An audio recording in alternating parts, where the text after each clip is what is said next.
ফেব্রুয়ারিতে নির্বাচন করার ব্যাপারে প্রায় ঐকমত্যে পৌঁছেছে অন্তর্বর্তী সরকার ও বিএনপি। লন্ডনে ডক্টর ইউনূস ও তারেক রহমানের বৈঠকে এই অগ্রগতি হয়। রোজার আগে নির্বাচনের প্রস্তাব দেন বিএনপির ভারপ্রাপ্ত চেয়ারম্যান তারেক রহমান। জবাবে প্রধান উপদেষ্টা বলেছেন, রোজা শুরুর আগের সপ্তাহেও ভোট আয়োজন করা যেতে পারে, তবে এ সময়ের মধ্যে বিচার ও সংস্কারের পর্যাপ্ত অগ্রগতি প্রয়োজন। ইমরুল আহসানের রিপোর্ট। বহুল প্রত্যাশিত ও আকাঙ্ক্ষিত বৈঠক সুদূর লন্ডনে, যার দিকে চোখ 18 কোটি মানুষের। ডরচেস্টার হোটেলে পৌঁছালে তারেক রহমানকে স্বাগত জানান প্রধান উপদেষ্টা।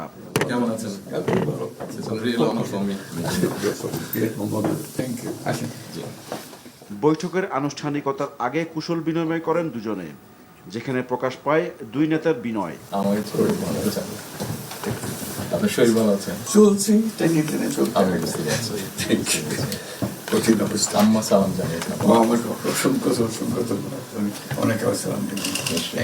নির্বাচনের সময়সীমা নিয়ে অন্তর্বর্তী সরকার ও বিএনপির টানাপোড়েনের মধ্যে শীর্ষ পর্যায়ের এই বৈঠকে বরফ গলতে পারে এমন ধারণা আগে থেকেই করছিলেন পর্যবেক্ষক মহল। বৈঠক শেষে হাস্যোজ্জ্বল মুখে হোটেল থেকে তারেক রহমানের বেরিয়ে যাওয়ার এই দৃশ্যই বলে দেয় বৈঠক সফল হয়েছে। পরে যৌথ বিবৃতিতে ঘোষণা আসে নির্বাচন নিয়ে দুপক্ষের সমঝোতার। জনাব তারেক রহমান প্রধান উপদেষ্টার কাছে আগামী বছরের রমজানের আগে নির্বাচন আয়োজনের প্রস্তাব করেন। দলের চেয়ারপারসন বেগম খালেদা জিয়াও মনে করেন ওই সময় নির্বাচন অনুষ্ঠিত হলে ভালো হয়। প্রধান উপদেষ্টা বলেন, সকল প্রস্তুতি সম্পন্ন করা গেলে 2026 সালের রমজান শুরু হওয়ার আগের সপ্তাহেও নির্বাচন আয়োজন করা যেতে পারে। সেক্ষেত্রে সেই সময়ের মধ্যে সংস্কার ও বিচারের বিষয়ে পর্যাপ্ত অগ্রগতি অর্জন করা প্রয়োজন হবে। জনাব তারেক রহমান প্রধান উপদেষ্টার এই অবস্থানকে স্বাগত জানান। ডক্টর খলিল জানান, শীঘ্রই নির্বাচনের তারিখ ঘোষণা করবে নির্বাচন কমিশন। আমরা কোনো সমস্যা দেখছি না, কেউ দেখলে পারে এটা ভুল দেখছেন।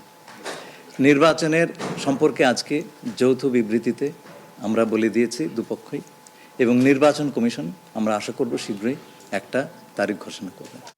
ডক্টর ইউনূস ও তারেক রহমানের 1.5 ঘন্টার একান্ত বৈঠকে সংস্কার ও জুলাই আগস্টের হত্যাকাণ্ডের বিচার এগিয়ে নেওয়ার বিষয়ে বিস্তারিত আলোচনা হয়। যৌথ ব্রিফিংয়ে আমির খসরু মাহমুদ চৌধুরী বলেন, ঐক্যমত্যের ভিত্তিতে হবে জুলাই সনদ। নির্বাচনের পরও এগিয়ে নেওয়া হবে সংস্কার। ঐক্যমতের পরিপ্রেক্ষিতে আমরা সংস্কার এবং জুলাই সনদ দুটাই করব। সকলের ঐক্যমতের পরিপ্রেক্ষিতে সেটা সিদ্ধান্ত নেওয়া হবে, এবং এটা আমি নিশ্চিত এটা খুব কম সময়ের মধ্যে আমরা সেই সিদ্ধান্ত নিতে পারব। আমরা তো নতুন বাংলাদেশ গড়ার প্রত্যয় নিয়ে সামনের দিকে এগোচ্ছি। সবাই আমরা চাই দেশ গড়ার যে প্রত্যয় আমরা নিয়েছি, আমরা ঐক্যবদ্ধভাবে সেই কাজটা করব। শুধু নির্বাচনের আগে নয়, নির্বাচনের পরেও বাংলাদেশ গড়ার যে প্রত্যয় নিয়ে আমরা সবাই ঐক্যমত হয়েছি, সেটা আমরা সামনের দিকে এগিয়ে নিয়ে যাব। তারেক রহমান কবে দেশে ফিরবেন এমন প্রশ্নের উত্তরও দেন আমির Khasru.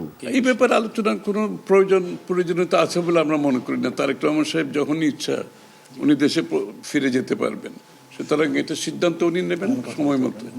Imrul Ahsan, NTV news, Dhaka. Bundle থাকলে প্রতি সেনমানিতে টাকা বাঁচবে।